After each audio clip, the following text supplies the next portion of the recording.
Seorang kepala sekolah di Kabupaten Goa, Sulawesi Selatan berinisial MS ditetapkan sebagai tersangka atas dugaan kasus korupsi dana bantuan sosial.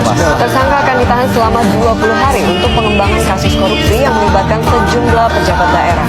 KIP, dana bos, banyak hancur ini. Gak usah tambah kalau memang banyak korupsi uang negara habis, bukan untuk rakyat.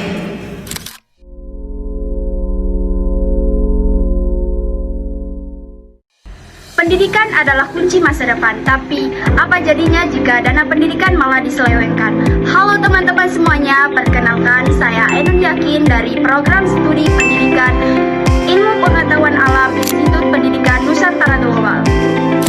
Nah teman-teman tahu tidak ada kasus penyelewengan dana pendidikan yang bikin miris hati kita semua. Dana pendidikan yang seharusnya untuk membangun sekolah, membeli buku dan guru malah hilang tak tahu kemana. Kajian Indonesia Corruption Watch atau ICW mengungkapkan bahwa sektor pendidikan masuk dalam 5 besar korupsi